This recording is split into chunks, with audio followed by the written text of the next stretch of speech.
Hello students, welcome to the 12th session of Business Statistics Part 2.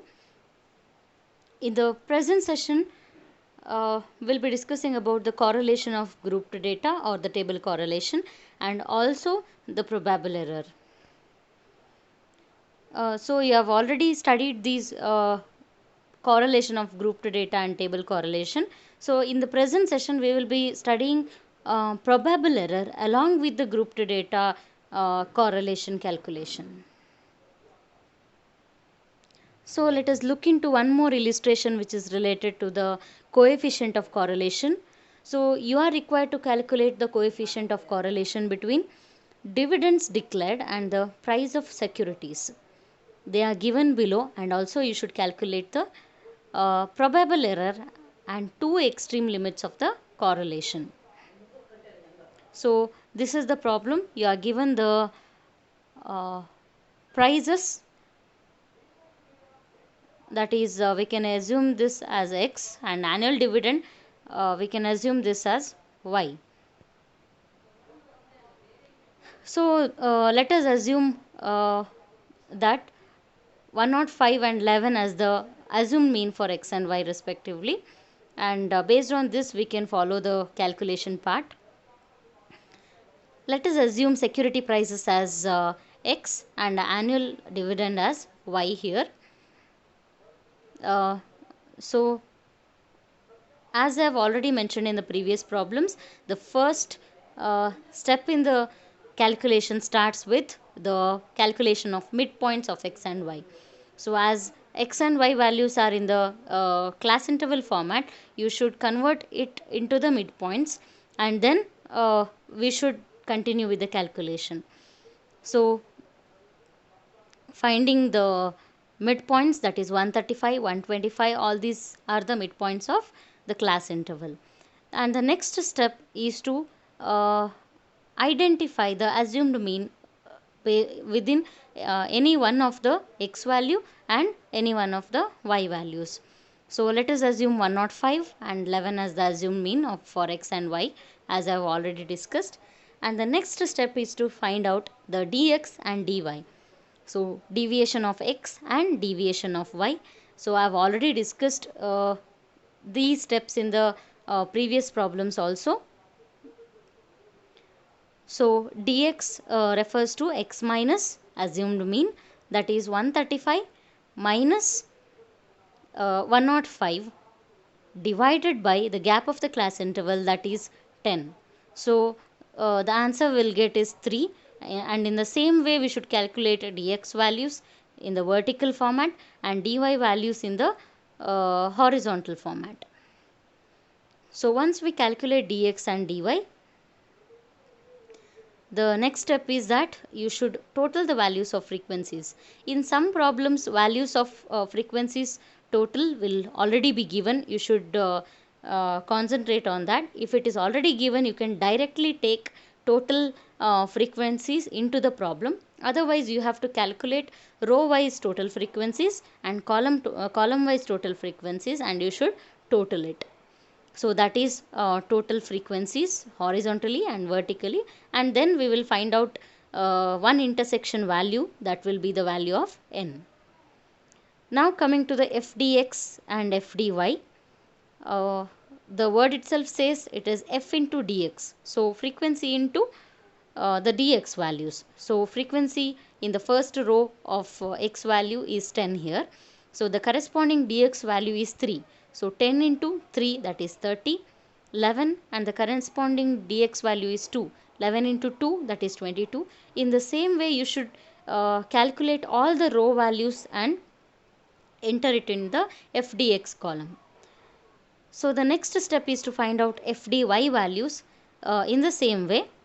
F is 7 here, 7 into minus 2, that is 14, minus 14. 8 into minus 1, that is minus 8. In the same way, you should find out fdy and sigma fdy. And based on the fdx values and fdy values, you should calculate fdx square and fdy square values. So f into dx you have already calculated, and f dx values has to be multiplied with dx once again to obtain f dx square.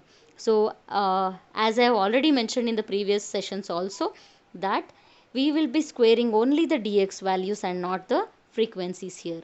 So 30 into 3, that will give us 90. So in the same way we will be multiplying the f dx value with the dx values and f dy values with the dy values, and we will be obtaining f dx square and f dy square values. And in the last column f dx dy, that is you can see a bold line square table within this table.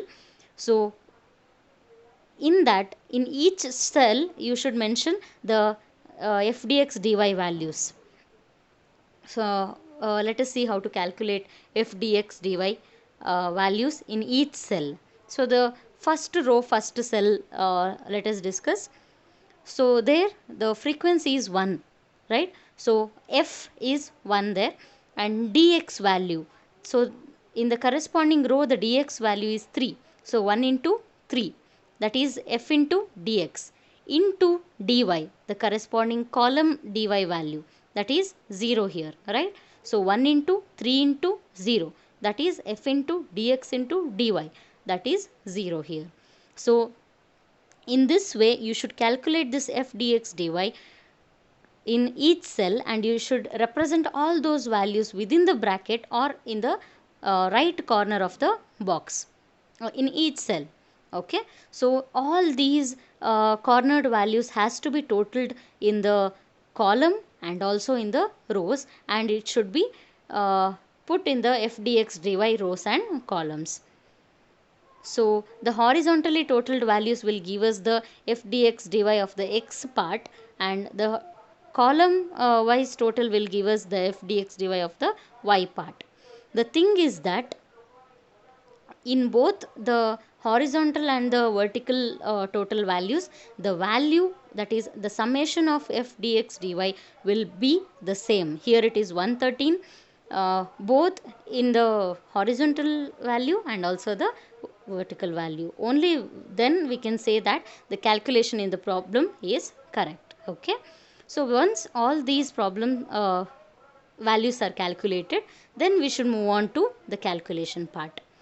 You should substitute all those values which is required in the formula to this formula. So once it is substituted into the formula and calculated based on a mathematical process, we will arrive at r is equal to 0.75. So here the correlation coefficient is 0.75. Let us discuss about the analysis in the later slides. Now we should also calculate one more value, that is the probable error. Based on the correlation coefficient, we should calculate the probable error of this correlation.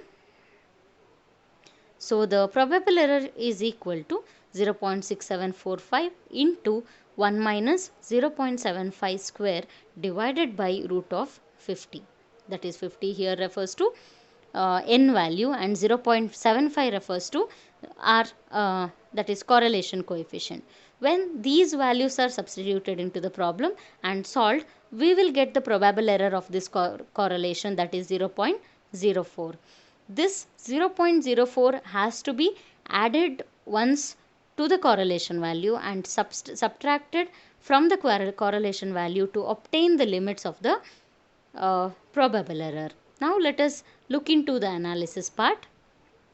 That is the value of the correlation coefficient is 0.75, and we can say that there is a high degree of positive correlation between x and y.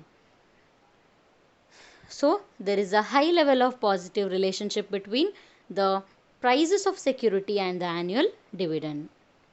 Higher the prices of security, higher will be the dividend, and lower the securities, lower will be the dividend. So this is the analysis of this x and y values based on the correlation coefficient. Now when we see the probable error,